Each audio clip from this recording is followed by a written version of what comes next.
Good morning, everyone. This is Chairperson Patterson Howard. Today is Thursday, January 10th. 11th. Oh, my bad. 11th, and the time is 10:29 a.m. And I call the regular meeting of the Industrial Development Agency into order. Can we please do the roll call? Yes, Mayor, I'm sorry.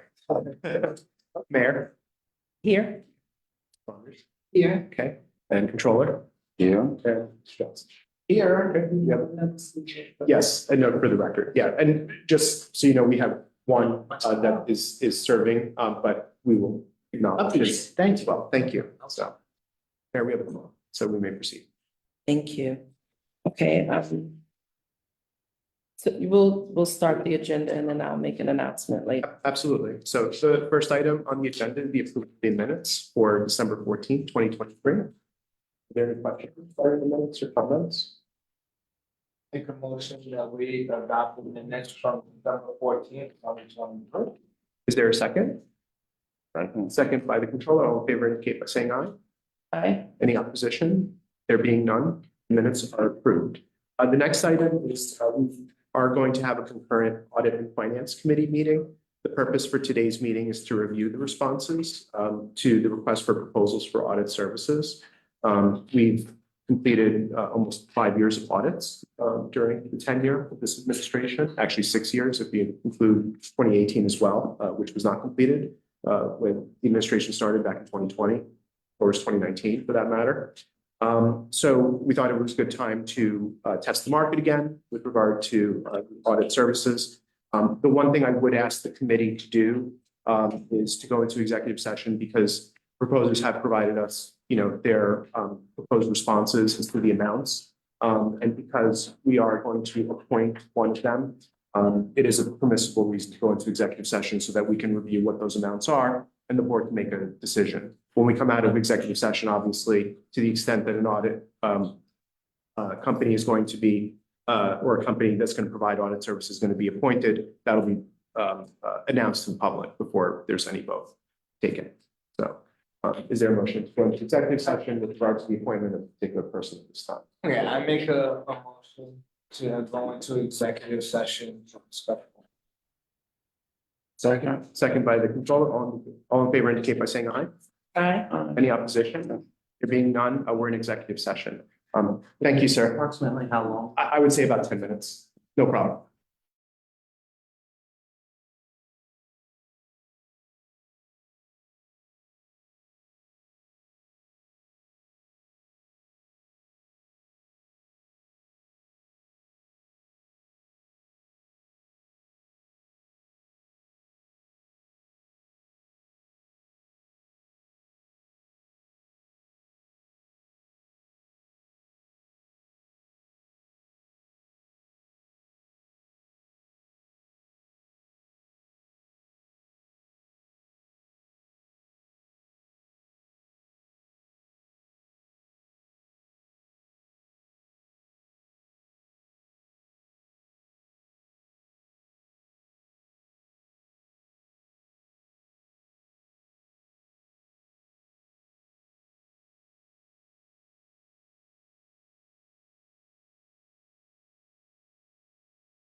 Don't we have to do the motion here then?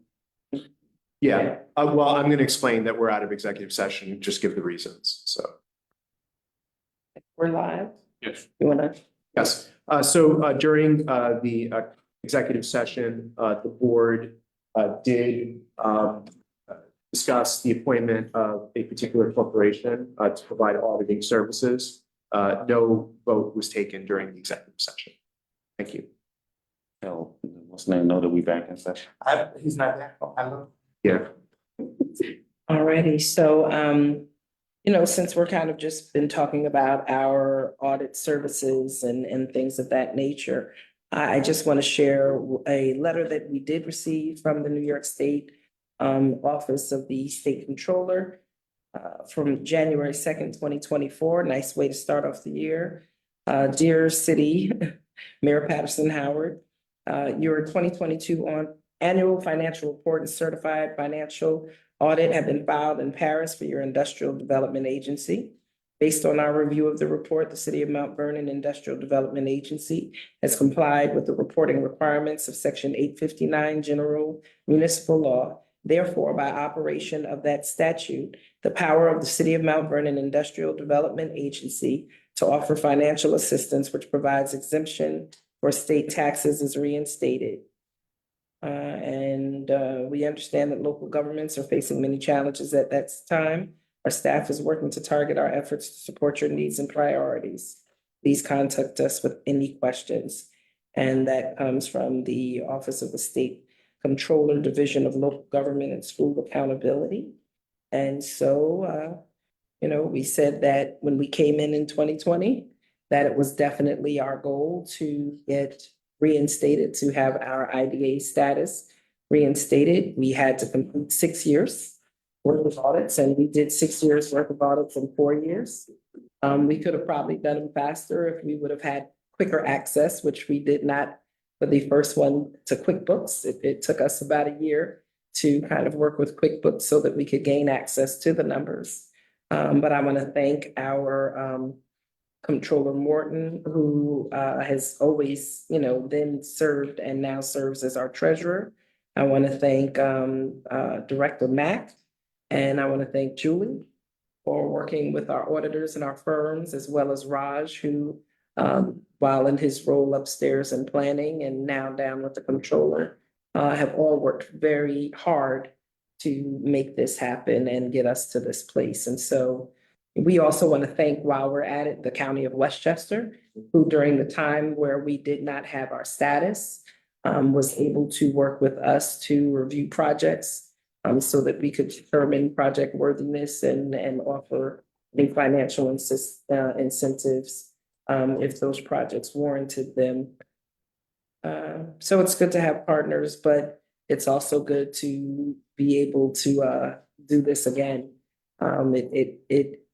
The capacity of our city, the capacity of our IDA is being strengthened. And, you know, so this is just one of the recognitions that we now have the capacity to do this on our own. So thank you very much for everyone who was involved, because no one does any of this work on their own. Congratulations to the collective board and the city. The next item is the financial report and financial statements.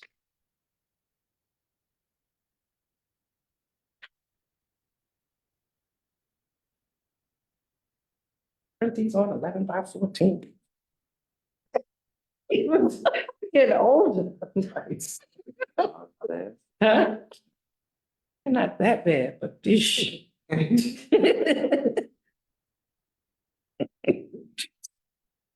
As you put on your glasses for your eyes. It's a permit. All three of the lenses are here. All right, so when you look at the financial report itself, for the fourth quarter, total income $113,155, which includes the collection of pilots of $289,404. 21 $1,334 in fees, rent, and leases. And then, of course, in the escrow, $970, as well as interest on the account of $1,407. Expenditures is related just to salary and benefits, $28,156. Basically a net earnings of 284,999 for that fourth quarter period. When you look at the balance sheet, there totally there is 2,925,084 to 2,925 and 084. And that's made up again of the escrow account, which there's a certain amount that's set in this escrow, 846,000, which in case they do not pay their pilots, so you're supposed to go to that, get the pilots paid. And then there's the money market account on 811,858, and the pilot account, which is 1,092,019. Now we'll start to pay out the first payment for this year now. So that will reduce by the time we get our next report, that will have reduced because we now have to pay out to the city, the school, and the county the payments that have come in. The operating account is 149,076.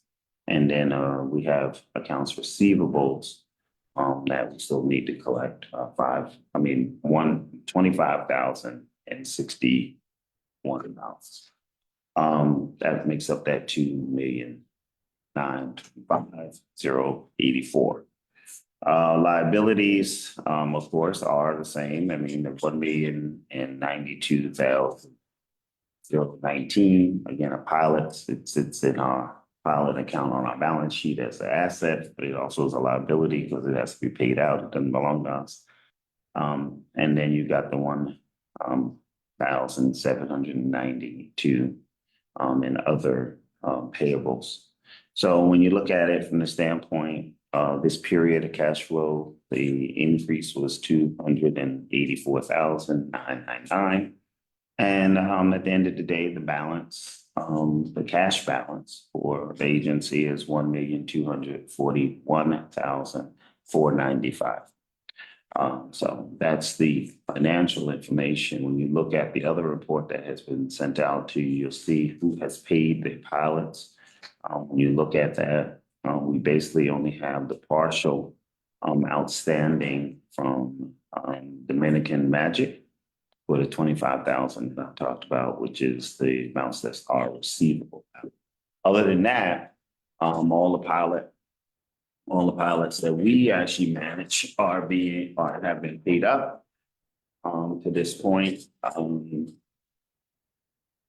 also say that there are a few other pilots that are not managed by us, but are kind of managed by the city. And so since I'm the comptroller, those two. So you got Levister Towers, you got Ebony Gardens, you got Petrillo, those pilots related to similar to all three kind of, municipal kind of entities. And those have been paid up with the exclusion of Levister Towers. Levister Towers is significantly behind. We've been having some conversations with them about their payments on that. But otherwise, we've collected those as well. So we're doing a good job of making sure that we're holding people to what it is that they are responsible to pay. We are keeping a track of it. And when they now don't pay and they pay it late, we're going after the late fees. So that might be why they are paying on time now. Before the agency wasn't collecting the late fees, and now we're forcing everybody to pay their late fees. And so now I guess people don't want to pay their late fees, so they want to pay it on time. Right? So that's kind of where we are. So yeah, Do what we gotta do. That's it.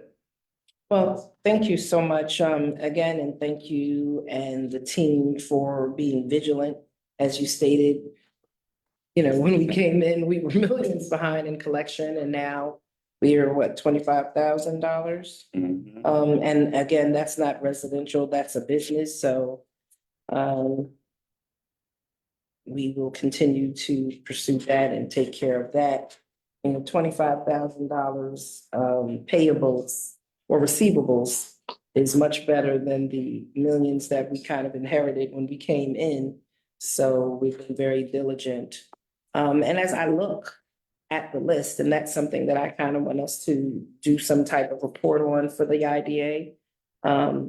And as I look at the list, it's important to note what is residential, what is commercial, and we are going to provide a formal request to the school district so that we know, kind of how many students are living in these pilot projects, because it's, we talk about studies. We did a study with the IDA that's been challenged. The school district's done a study, that challenges our study. What I really want to know is what is real. Yeah. Right? Studies are great, but it is very easy for us to be able to determine what's real. How many students who are in these pilot properties, all of which were pilot properties before we came into office. So none of them are new and became new projects in the past 4 years. But, how many of them are within their numbers and within their limits? How much is it caused the district to balloon in so far as registration and attendance in the school district? And if they're outside of what their numbers are, well, probably when they came in, we didn't have the UTEP, correct? So they wouldn't necessarily be held to the same standards as new projects, or? Correct. I mean, one thing that's important, Mayor, is that, with the changes made by this board under the UTEP, you're getting more per unit than previously Absolutely. received. Absolutely. Yeah. But I would still like to know based on what is here, because Yes, there have been conversations, there's been lawsuits, there's been much debate, right. public and privately, about how the pilots have impacted the school district. So Right. I really want to, facts are facts, Right. right? Numbers don't lie, but we can always manipulate things to present what we want. So I want to make sure that the city and the school district and the community know the true nature of how pilots have impacted the school district. But I also want to be able to say, because we wanted to make sure that we protect the city and the school district as a whole, that this IDA under this administration has done a UTEP, a universal tax exemption policy, which really changes the trajectory. In the past, there was no science there was no real science, no real oversight, and no real tracking of how these pilots were done. And now there is a real process that is done in a transparent way. And if people move and operate outside of the numbers that they projected, then there is a real cost that is involved to the project in that. And so, again, just because we want to make sure that we're doing things the right way and that we're sharing that information and that we're making data-based decisions, because that's important. That's something that we hear all around the country is responsible leadership makes data-based decisions. I want to make decisions based on the data and not based on conversation that's not backed up by facts. Mhm. And it's not even about on either side, period. Wherever I want, if the city is making decisions, I want us to make decisions based on the facts that are before us. Because every community is different, and so I want to make sure. Well, that we're the doing it. reality is, and we're learning it, and I know we're learning at the city. And I'm sure that the school district is learning it as well as the library is learning, right? We've had a history in this community of making decisions that based upon emotion Mhm. and based upon relationship and based upon political bullying. combined by the community in and of itself too, right? And it has put us in a place that people now who are now leading these organizations are now saddled with making the hard choices, the unliked choices, and in a mode of survival, trying to just survive, right? Because we can see all of the money that has gone out of the window in the city. I can see it. I've been reporting on it based upon the fact that we just made decisions in a crazy way. We've not managed it well. We've not managed our staff well. And they're working and what they need to do in order to make sure to hold them accountable for stuff and all of that. And when at the end of the day, who is affected are the residents because the services are not where they need to be. You don't have enough money to do what you need to do. And I'm sure it's the same thing, right? In the school district that you begin to realize you can't do everything you want to do for the children because you really have a bunch of waste that's going on because of things that happened before you got there, right? And so now it's hard to figure out how you begin to kind of change that and figure out and explain to the people that, yeah, just because it was being done before doesn't mean that it has to continue to be done this way, right? And the only way to battle that is to have the data that shows them, like, what are you talking about, right? You know, when I start unfolding things like, you know, how much has been spent in overtime, right, for people to do jobs, and how much it would be better for us to hire two people and not pay somebody that, oh, this exorbitant, almost a salary or two in overtime. And benefits. Right? And then we'll begin to have people begin to understand it, right? It's, you can put the programs, I can take that money and put money in programming and recreation, in the youth bureau, whatever, in the senior programs. And rather than having it because we got, you know, a hole that's got to be dug on a Saturday and we got 4 people standing around a hole and 1 person digging the hole. Right? And so I'm paying 4 salaries, right? On the front end. On the back end, what am I paying? On the side end, I'm paying, well, on the back end, I'm paying benefits, retirement costs that goes in because that money is now going into the retirement fund. And it's like, right? And then, you know, and then if God forbid the person leaves or something, so I'm paying that cost out because, right, they've approved a certain amount of time when on top of that, it's just a bunch of whatever. So I agree. Data has got to be the place that we're looking at to say, listen, and I want to be clear because, you know, I've said this right. I'm gonna say it this way, the Darren Morton, the 7th Avenue way. Right? I ain't trying to take no ducats out of nobody's pocket. Right. Right. I'm not trying to not pay people for their jobs. I want you to get paid for your job. And if you got we need overtime, then we need overtime. But if we need somebody to do this, then we need somebody to do it. That's great. But what I'm not trying to do is waste money that's needless. And because we just rush in manufacturing. And because we rush to a decision because emotionally people, you know, get tired of. I had somebody call me yesterday, you know, just asked a resident, asked a question. And she was asking the question about actually the payments between the city and the school district. And were we making the payments and what were the payments? And she went into this whole thing and I'm like, whatever you're listening to out there, that's not it. We have an agreement. We're doing what we're doing. We're staying to the agreement. We're going to get it done. It's going to get done. Right? But again, emotionally, they come charged for you to make some kind of crazy decision and cause a fight. And it makes no sense for that. So we got to be able to have the data to say, this is what it is. This is what it actually is going to cost. We have to make decisions based on data and not gaslighting, right? Gaslighting has cost this community too much. It's caused us to shoot without aiming. It's caused us to fight each other, you know, while other people wait for us to fight each other and crumble and become defocused, you know, and like I said, in the words of Ms. Turnquest Jones, you can't conquer what you can't divide. And so we cannot divide ourselves as a community, the school district, the library, the city. It is one tax base, one tax base, one tax base. And then the only people who make all of this money is either lawyers who are arguing the cases against each other, who all know each other. Who all know each other, who go out and have drinks and lunch and dinner with each other.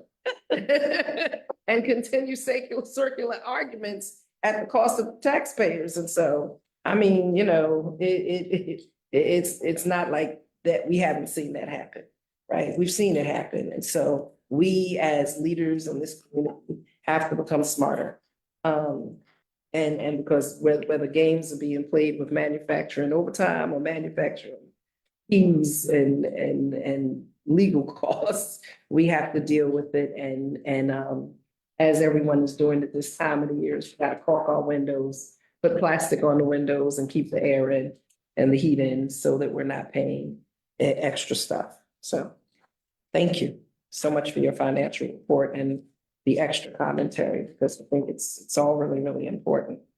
And that's also what happens when you have a little bit of consistency of leadership. It takes a few years to learn the game. And if you're able to flip the team, you know, and start over all the time, then all of the learning gets lost because you come in and, you know, you were starting from scratch. So here's to the second half. We coming back. All righty, next on the agenda. Are there any questions, any thoughts, any? Oh, no. Okay. I manage overtime myself, so I don't, you know, exactly doing stuff. Mhm. So I am Robin Mack, the Director of Business Development. Some people on TV don't know. Ninth there, eighth there. Leominster Towers, Ninth Avenue, born and raised there. Went through the Mount Vernon School District, graduate, 40 years. 40 It's years. my anniversary This this year? year. 40. Graduate, Mount Vernon High School, 1986. So very proud Mount Vernon Knight. Also, Mount Vernon Razorback alum. Cheerleading. Cheerleader. Cheerleader. And Mount Vernon Blue Bombers and Red Raiders. That's for you guys who were really Happened before the Razorback. Mount Vernon. They were pre Yeah. Razorbacks. Yeah. Anyway, so now that I've given you my entire profile, I will be reporting out on 4 components today: compliance, business and economic development, process operations, as well as new business attraction. So relative to compliance, continuing to work on the city's website in the sense of, or the IDA's website, in the sense of compiling all of the publicly reported information in a format that is easy to manipulate and easy on the eyes. What is presently posted on the website is all of the policies of the IDA, of this current board of the IDA from 2020 going forward, including the UTEP. What is also posted on the website are the notifications of each of the meetings, meeting minutes, and the agendas from every meeting, 2020 going forward into 2024. So today's meeting is also posted on the website, although not the meeting minutes because we've not finished the meeting yet. So that will be posted in the next few weeks. The meeting minutes from today will be posted in the next few weeks. The key information for all of the pilots are loaded onto the website, although it has not yet been published. I'm working with management services so that it looks neat and clean. The way that it is currently structured on the website, it is very difficult to digest. So we really want to make it presentable. I could just put it out there and then it looked like vomit, but that doesn't, that isn't the standard that we are setting. And so I will continue to report out on my progress. From business, economic and development, in December, the city introduced best dressed address contest. It was our very first in collaboration with local realtors in the city. The purpose of it is to, one, change the reputation of the city of Mount Vernon. What does our housing stock look like? Our residential space look like, whether it's wherever you live in the city, you were eligible to participate in the contest. The other purpose of it is to draw in tourism and people to move into the community, which then, of course, brings us more revenue, shopping in our shopping districts, which we're working on that as well, improving the choice or variety of shopping in our shopping districts. The other purpose of it was to further draw attention to one of our key businesses in the city that is known for holidays, and that is American Christmas. And so, of course, sales tax or sales generated at that business feeds our sales tax revenue line, which further enhances our overall economic growth. And so that went well. We had 3 winners. We had 20 participants. And so the next one will be in the spring for, beautiful landscaping and such. We'll also have 3 winners. We'll announce that contest towards the end of February. We'll do it again in the holiday season. So 2 times a year, we'll have a best dressed address. And it's open to anyone to participate, businesses, homeowners, even apartment buildings can participate. The next report out is on operations, the business registration process. The business registration process is fully operational. We will be in collaboration with the Department of Water announcing a letter to all landlords who have storefront or commercial property that the businesses in those storefronts must register with the city. It's at no cost for business to register.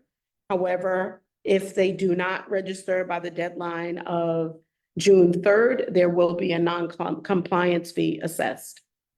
We've not yet announced that amount because it's still working its way through legislation for approval.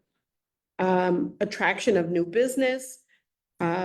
We just learned that we've won a $5,000 grant from PepsiCo in their Healthy America program, where we will begin a farmer's market here in the city of Mount Vernon, and further details will be announced. Any questions? No, I know we had, maybe last time you reported El Patio, which is a new business. So can you? So I'll name the businesses that have opened since October.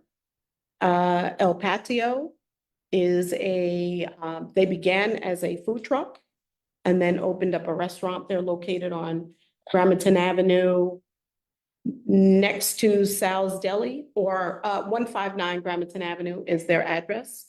They provide empanadas, various Spanish cuisine, but primarily empanadas is their business model, is their bread and butter. All different variations of empanadas. We're still looking to reschedule their ribbon cutting. They've been very busy, so they couldn't come up with a date. We've also reintroduced Thomas Family Practice. They are an African-American minority owned, so woman Women owned owned. business. Family preventive care business located 6 Gramerton Avenue. I believe they're on the 3rd floor. They're on the 3rd floor in 6 Gramerton Avenue. They treat the entire family for wellness, every generation. And so that is their specialty. We have soon to open, well, we have a Jamaican restaurant that opened on Columbus Avenue, across from Graham School. New Sensation is their name. They opened in December. And they didn't want to do a ribbon cutting. I will follow up with them if they'd like to do one. All new businesses that complete the business registration process and receive a certificate of tenancy have a ribbon cutting. They must complete both processes. They must be issued a certificate of tenancy or a certificate of occupancy through the Department of Buildings, as well as complete the business registration process before a ribbon cutting is scheduled. And so, And then we also have a new cannabis business that is not open to storefront, but they are open online, and we're finishing some zoning changes. And so do you want to speak to? so I'll speak to that. That's still taxes, right? That's tax revenue. I'll speak to that. Many people know that the city of Mount Vernon opted into cannabis when the marijuana tax act was enacted by Governor Hochul. And we were the first to push forward for cannabis in the county. We've held various public information sessions relative to cannabis. First one in November 2022. The second one being a retail dispensary in May of 2023. I'm finalizing a date for a parent information session for those parents who either suspect or know that their young person under 18 years old is utilizing cannabis. And what the New York State Department of Health and the New York State Office of Cannabis Management suggests can be done with that. Relative to the new business located at 127 South Terrace Avenue, they are the first retail dispensary in Westchester County to receive full licensing from the New York State Office of Cannabis Management. Presently, the city is adopting zoning relative to cannabis, and so that business is only operating in an e-commerce capacity, which means you can order online, but you cannot go inside the facility to make purchases.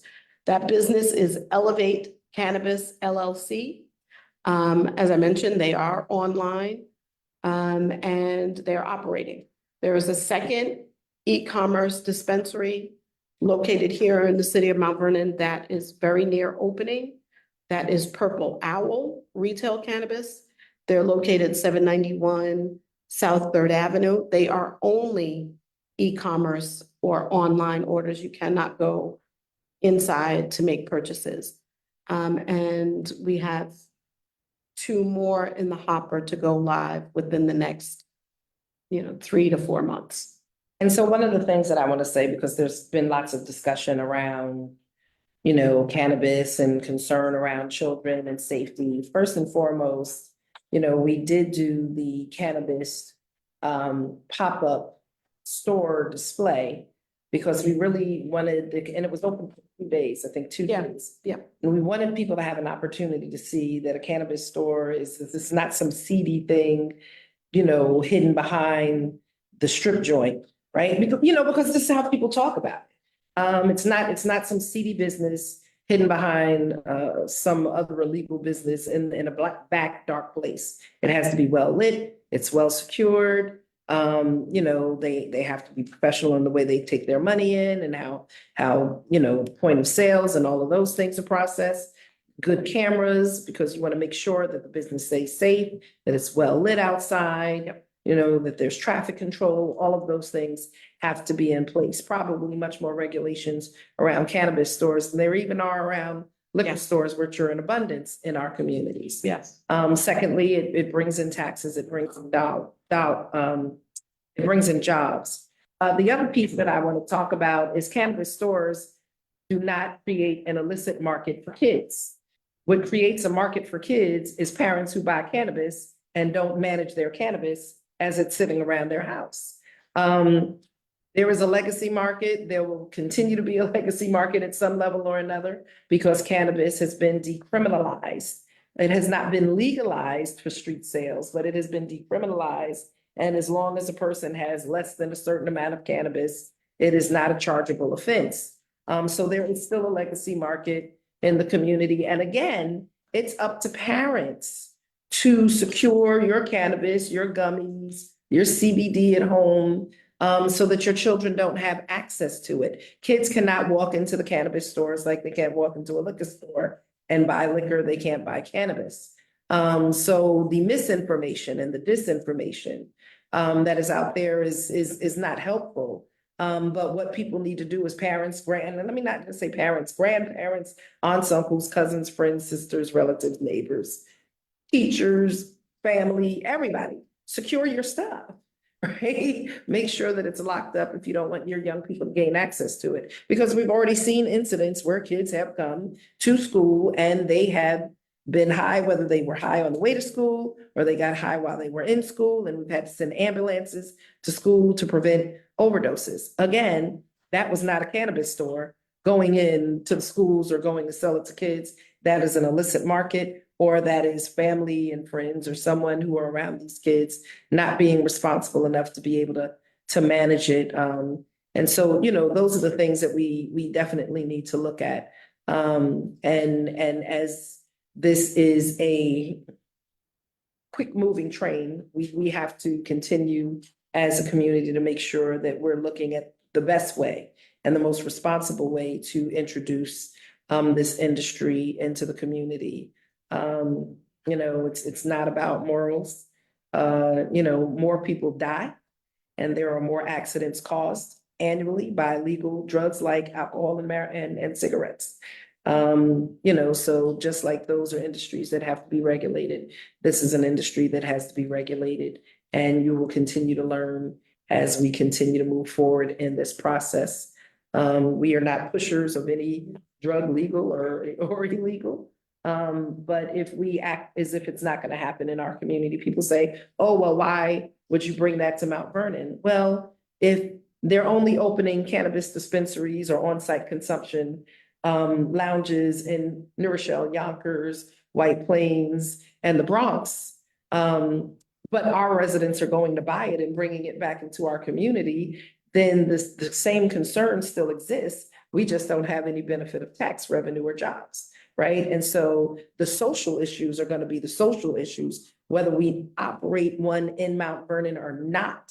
People are still going to go and buy cannabis. They'll just bring it into our community without any tax and economic development benefit. And so, you know, as times change and we move with the times, we, you know, have to find ways to, again, be responsible in how all of this is introduced into the community. And trust me, we are working with the council.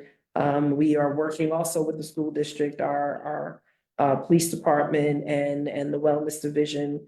And we are having conversations around kind of a cannabis court, right? Because what happens with the young people when they come to school and they're caught with cannabis or with CBDs or with gummies, you know, whether they're THC or CBD gummies, it's not illegal. There are no rules and legal rules as to prosecuting young people, but you do need to pay attention to the use and really address potential addiction problems and use problems. And so we are working with our school district to ensure that the city, the police department, the youth bureau, and the school district are finding ways to make sure that our young people who are experimenting. I mean, they're not experimenting. Before we even talked about being open to cannabis, a year and a half, I sit there and I watch 15-year-olds who are smoking weed and nothing bought in a dispensary, everywhere, all throughout the community. So it is an issue. Like we've always done, students against drunk driving and Right. and the smoke-free tobacco communities. It's another issue that we're gonna have to work with. And again, it's something that we have to do together, not just around a punitive nature, but really around a treatment and a responsible youth development nature. And so those are things that we are also looking at. And for those retailers that are not licensed by the Office of Cannabis Management to sell cannabis with high THC concentration, we are actively enforcing those retailers as well. And so we are collaborating with the New York State Office of Cannabis Management, their enforcement arm, the City of Mount Vernon Police, so Mount Vernon Police Department, Our Office of Consumer Affairs, as well as my office, to have regular, unannounced enforcement actions of those retailers. So And we'll expand that to the Westchester County Department of Health that licenses and regulates some of these businesses, as we find them, and if they're doing things above and beyond what they are authorized to do, then those are things that we'll be addressing. I mean, it's kind of like a whack-a-mole. You sell chips here, you sell, CBD here or cannabis here, you crack down on it and, they tell their friend and they pick it up and, so it's all of the regulations and rules are also not written for the state yet. So we, like I said, regulations and policies are put out, but enforcement doesn't always precede that. Sometimes you have to catch up to the game. And so we're catching up to the game and believe it there. I have two questions. Yes. One related to cannabis and one not. So you said online, the online store only. So how are we benefiting from an online store only in the city if majority, just to say, if majority of the people who are purchasing it are living somewhere outside of Mount Vernon? Because my understanding, the way the sales tax works is that based upon the address that they put in for their residence is where the sales tax will go. So I have a very different understanding. I know when you purchase something from Amazon, the zip code address is where the sales tax revenue Purchaser. of the purchaser is where it Correct. goes. But that is not how cannabis acts, because not every The additional- municipality, So we're not getting correct. the sales tax, but we're getting the cannabis tax. We're getting the cannabis tax based on the licensed organization and the location of the licensed organization. Okay, so the benefit is that we're Is- getting the Correct. Because it's a business in Mount Vernon, getting the Correct. cannabis tax, Mhm. but we're not getting, right, but we're not getting the sales tax on it because if somebody moves outside of Mount, if they live in Mount Vernon, you are. So I'm using the sales tax and cannabis tax terminology interchangeable. Okay, So there's there's a only, difference. There's a difference. there's no sales tax on cannabis. There's no sales tax on cannabis. There's cannabis tax on cannabis. So that's why. So we receive the cannabis tax. We receive the cannabis tax. Is that more or less than the sales tax? It's split. Part of it goes to the county, part of it goes to the municipality. Yeah, I would need to, I need that more. I need that broken down. I need, if you can, I need to confirm that that is actually the way the cannabis tax works. Absolutely. If it's a long time. And just so we can make sure, because that's how we want to be able to even think about doing our projections Okay. on that, right? Okay. Yeah, that's just a long range. So you say this online, so they mail it to people? No, you can't put it in the mail. It's not a federally recognized product. Right. So you cannot send it. It's delivery based. So you place your order and the retailer delivers it to you. Yes. This is like Uber smokes. And it isn't, but it isn't as though they can choose. So there's a whole process through the Office of Cannabis Management to license an organization, a retailer, to perform in-store or e-commerce. Part of that is if your e-commerce is the delivery portion, and there's a very rigorous qualification process to pass in order to receive that licensing. And so it isn't as though they can pick, someone off the street to come and deliver. Those vehicles are, Everything is regulated. everything is regulated, so Just there's in a full interest of regulation time, of that. I can can't drill down a line to drill down if you'd like. The cannabis, Fine, I can explain it. cannabis industry is very, very regulated. You don't get a license to do everything. There's definitely segregation of licenses. You have retail licenses, you have e-commerce licenses, you have delivery licenses, you have on-site consumption license, because on-site consumption is something, separate, and that is coming as part of the cannabis industry, kind of just like you have cigar lounges or things of that nature. Probably restaurants where you could also eat, right? 'Cause Yep. munchies. But, so those things will be combined. But there are the license, there are very, very, very rigorous standards. We have shared, some of those standards and some of those differences. And that's something we can always put out online, and it's something that we can put up on the IDA webpage, right? And on the city webpage under something, just so people can understand what some of the regulations are, and give them links where they can go to the state and look up more, right? Because we've definitely done community conversations, and we've done more than most communities, really, in Westchester, in speaking to and informing the community about the cannabis industry, and providing opportunity for them to speak. And, again, it's an industry, and it's, people are gonna have the different moral and the different arguments and concerns, as we do with everything.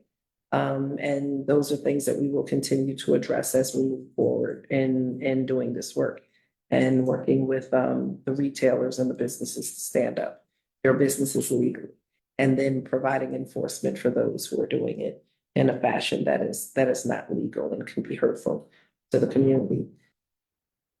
And so the second question Mhm. really is around businesses and new businesses. And maybe if there's a possibility of creating some sort of partnership with businesses and the youth bureau. Yes, maybe it's the youth bureau, and it could maybe be the school district on kind of like a pipeline for employment for young people, right? And that if we can get businesses to agree to try to employ at least one young person. And the reason I ask those questions is because I think the more that we can try to get, instead of coming up on my 40th anniversary, graduating from Alberta High School, I'm beginning to think about what we used to be able to do and what used to happen. Many of us were very just busy, either in, as you know, sports, cheerleading, football, basketball, whatever, working in school, being in, having a job or something else, which kept us kind of out of trouble. Today, many of our young people are spending a whole exorbitant amount of time, as we used to say, the TV was the idiot box, right? Mm-hmm. Now I'm telling everybody, I think the video games are the version of the idiot mm-hmm. box. And they're spending an exorbitant amount of time doing that. And some of the things cognitively, mentally, emotionally, that our young people are beginning to have problems with is because they're spending an exorbitant amount of time alone on a computer talking to some inanimate object or person, and things are being fed into their mind, or watching YouTube and that stuff. So if we could, well, I can speak to that very quickly. So, okay. From a workforce development perspective, so that's something that I've taken on in 2024. I am working already with the Youth Bureau, two components. The Youth Bureau has in place a professional development training program for young people. And then they already have a job placement component to them. So collaborating those two components of the Youth Bureau along with my department, business development, we are handpicking which businesses match up with the skill sets of the young people who are currently in the program.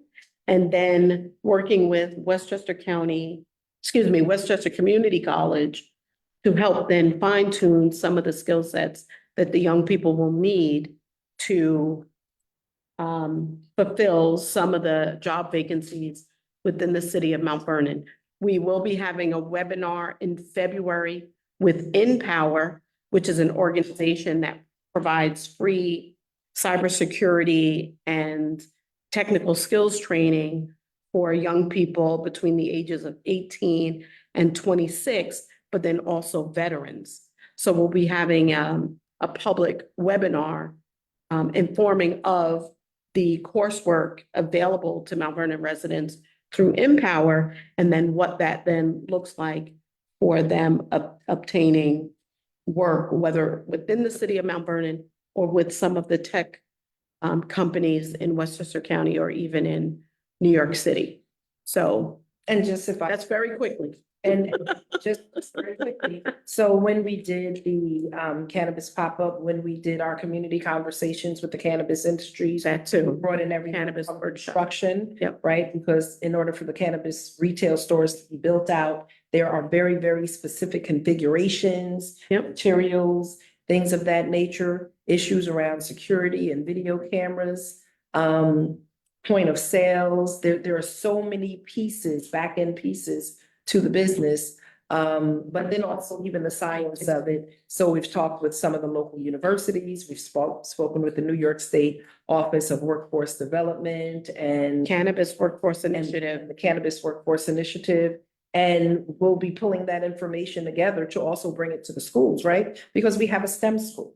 And so if we have a STEM school and we're dealing with agriculture and things of that nature, we need to be training our young people, Yes. you know, on how to potentially see this as a career path, right? Because it is a career path. And Introducing agriculture into the, well, there's agriculture already into the school district, but introducing the cannabis component because cannabis is an industry here in the city of Mount Vernon. We will have cultivators, we will have processors, and we will need to have a pipeline to fill those jobs. And so that is the relationship that we'll be building. And these are not summer youth opportunities, No. because I don't think that we can have 16-year-olds working behind a No. cannabis counter. So we would have to focus on, because we know the Youth Bureau serves up to 25, so it'll get those 21 to 25-year-olds. But it is not too early to start beginning to have the conversations.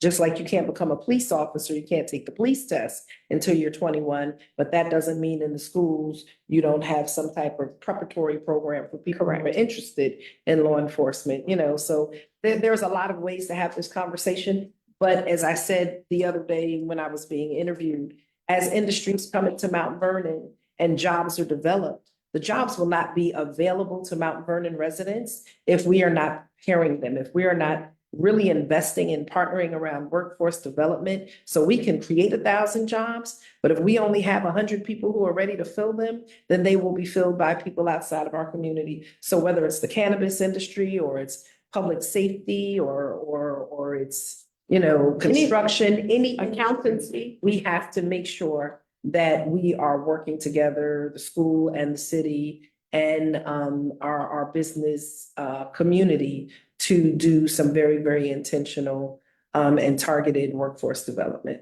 And so I know we are running over in this meeting, so I kind of want to just move forward. But I think maybe for another time, if not in this meeting, we can do another kind of conversation about cannabis and another one around workforce development so that, you know, there could be further kind of community discussion in a community-based setting where the community can come and be a part of that. You had a question? Yeah, only, do we have another business on Gramerton Avenue? So they're coming, but they're not ready to open. They're still Oh, working through the Department of Buildings to achieve their certificate of tenancy, which is why I did not mention that. Okay, sorry. But they are in the space preparing it for opening, and they do have their sign up. Holy Cow, 520 Gramerton Avenue in the former diner. And they offer halal food, burgers and milkshakes and fries and stuff like that, so. Oh, it's not cannabis. business.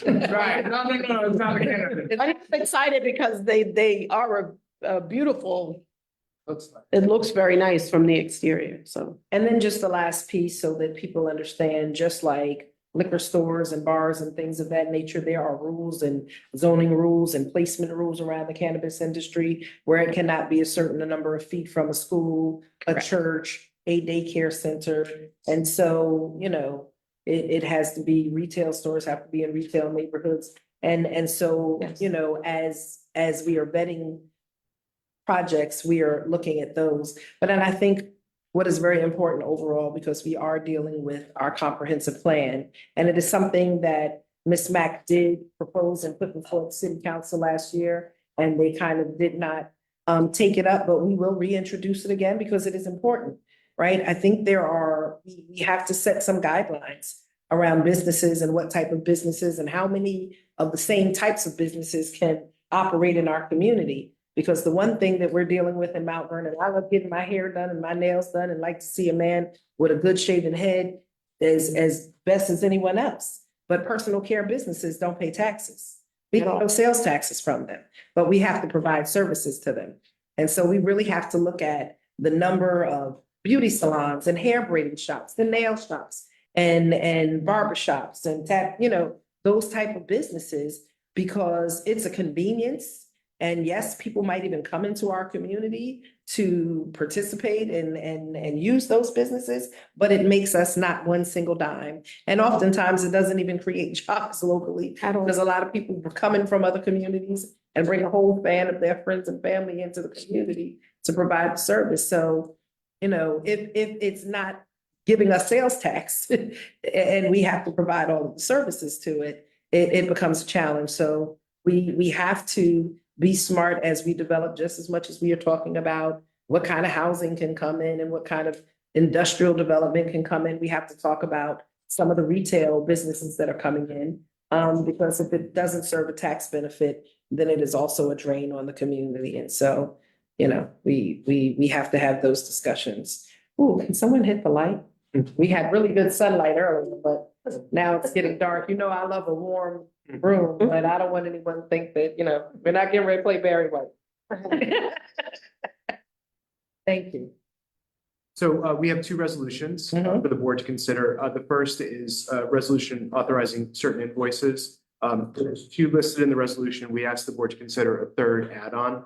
The first one is the reimbursement for the healthcare premium for the employee of the agency. The second is to reimburse the auditor for $285 for software charges. The board may be aware that there was a gas fee change in the way that we record the lease payments that we receive with regard to certain projects. We had to reimburse the auditor for certain software that they had to obtain in order to make those changes so that our audit can be complete and also submitted to New York State. The third item is a $61 charge. This is the new charge. This is a payment that we owe to New York State, the New York State Controller's Office for the retirement system. If there's any questions, I'm happy to answer them. I make a motion that we adopt resolution 1/2024-1. Second. All in favor indicate by saying aye. Aye. Any opposition? There being none, the resolution is adopted. The second item for consideration by the board is the selection of an auditor.